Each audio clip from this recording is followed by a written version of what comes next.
So I just watched episode 7 of the amazing Digital Circus, and if you want to hear my quick non-spoilery thoughts, it was great. I definitely still really love this show. There hasn't been one episode yet that I would say is bad. This is not my favorite episode though. Episode 6 is still my favorite, and I would even put episode 3 above this just because how that episode was able to take Kinger, who was a good enough side character, and turn into my second favorite character of the show behind Ragatha. But this is still definitely my third new favorite episode of the show. I guess we'll see how the remaining two episodes affect that, if at all. And if you want to hear my reasons for why I love this episode, then I'm going to have to go into spoilers. Spoilers from here on out, you've been warned. So, first of all, like pretty much every other episode of the show, it is really funny. The sense of humor here is great, especially at the beginning. I love how when like Pomni goes into the lake, the fish you see are easily very reminiscent of the terrible animated series Gaither's Pond. Like I can't be the only one who saw the comparison. Like those two fish were definitely inspired by the animation in Gaither's Pond. And I also love how like Pomni gets so sucked into this treasure chest that just comes right out of nowhere that she goes up and Ragatha's like, "Did you find my eye?" And Pomni's like, "What eye?" "Oh yeah, right," and goes back under. Like that was really funny to me. And even just like some other different animation styles, like when that shrimp, like Pomni looks away from it for a second and it turns into a photorealistic shrimp, that was really funny. Even some gags that I've definitely like seen in other things before, like I've definitely seen gags where like characters find letters left by other characters and you hear the writer of the letter voice over read the letter verbatim as they read it to themselves, and then it turns out the character is actually reading the letter out loud right behind them. I've definitely seen that before, but it's a gag that really never fails to get a laugh out of me.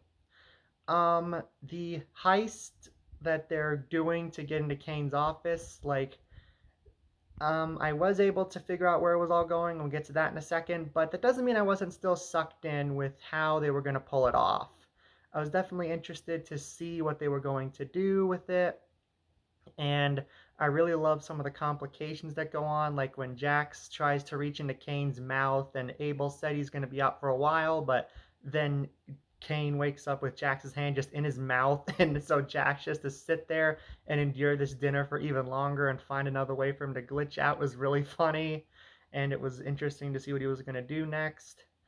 And I definitely thought that the lore that they were implementing here was interesting, which, yes, is pretty much wiped out by what happens at the end, which definitely I have two different feelings on. On the one hand, like, it is a little upsetting because, like, yeah, I definitely have kind of been asking questions, like, if these characters are just stuck in headsets with their bodies seemingly decaying, how are they even still alive? Or, like, how were they in these headsets? How'd they find them? Or like what was the company's purpose in making this whole digital circus in the first place? And these questions seem like they were either being answered or going to get answers, and it is a little upsetting to know we're most likely not going to get actual answers based on this episode's ending, but at the same time, I definitely have to respect Gooseworks for just basically giving a giant middle finger to the theorizing section of her fan base. Like, that was 100% her saying, yeah,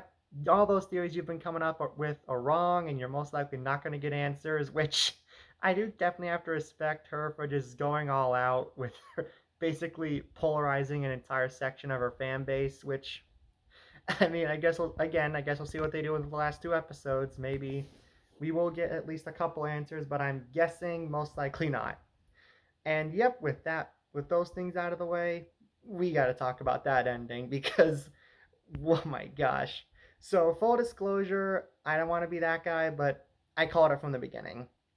Like as soon as Jax said, "Oh yeah, let's this NPC was just this is an NPC designed by Kane," and when we get to the ending, he's gonna say, "Good job on your escape the circus adventure," and Palmy's like, "No, no, no, we gotta believe him, we gotta trust him." Immediately from there, I knew, okay, exactly what Jax said was gonna happen is what's gonna happen.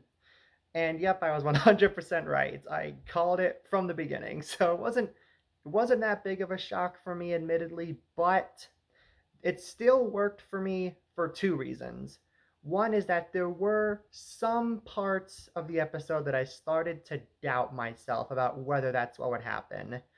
Like when Abel started to mumble these things that the other characters were questioning, like when Pomni said, Kinger has more smarts in him than you know. We need to trust him. And then Abel muttered, yeah, it just needs to know how to use them right. Like, I was kind of questioning, like, okay, why would Kane program this NPC to say that? And when Abel was saying how he was watching everyone for a long time, and we actually see visuals of him watching over significant events from the show, and possibly a couple of events we haven't seen in the show. It's like, okay, this isn't the kind of show that would lie like that. It wouldn't be like, oh yeah, he saw these things, and then be like, oh yeah, no, he actually didn't see these things. So I was kind of starting to be like, is it? Is he telling the truth? Is this actually going to lead to their way out? I sort of still was leaning toward no, most likely not, but I was kind of questioning, like, well, then how are they going to explain some of these things? And they do, they explain these things. Kane was just playing the long game. But the second reason this ending works for me is because it still was really effective. Like, when like the characters 100% believe this, and you just when you see the look of devastation on their faces when they find out it was all fake, like they had hope that it was actually going to work, this was actually going to be their escape, just to get it yanked away from them. You definitely really sympathize with them in that moment. And yeah, the other twist in the episode, I kind of predicted Jax was going to press the red button. And when he actually did press the red button, that's when I 100% knew, okay, so this 100% is fake, because there's no way they would have him do something like that and not have it and actually have the consequences for that choice stick. This is going to be either way, they weren't going to escape. And yep, but still, you definitely can feel everyone's shock when he presses the button. And you kind of, and not only, and again, you predict he's going to do it, but only because what we've been seeing this episode points to them, points to the fact that Jax was going to have them try stay in the circus. And I especially knew Jax was probably going to run over and press the button when Pomni sort of stopped everyone and was like, okay, we need to stop. We need to start asking questions, and wouldn't let them press the button. And yeah, the whole ending, you like I said, you definitely feel everyone's devastation. And when Jax just starts like laughing maniacally, and when he's like at the fact that he was actually right, like he's happy about the fact that there wasn't a way out, but at the same time he's devastated about the fact that that everything he thought was a lie was actually a lie. Like he almost didn't want to believe it.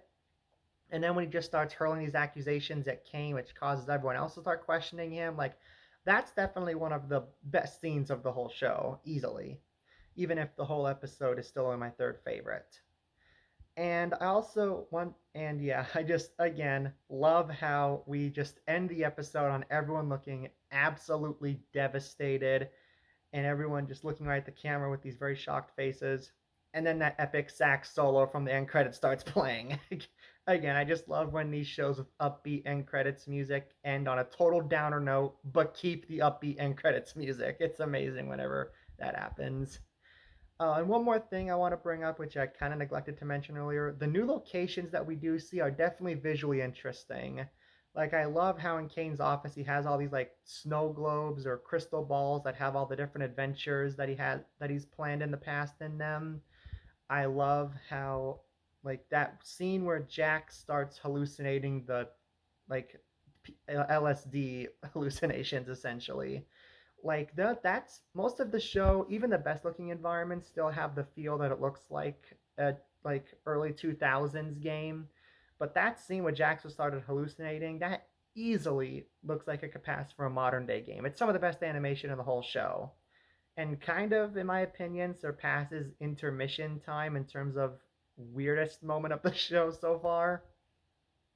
Like I was kind of wondering what was going on. I've seen some people theorize that the whole tie-dye hallucination thing is kind of what people see right before they abstract, which is entirely plausible. I guess I can see that.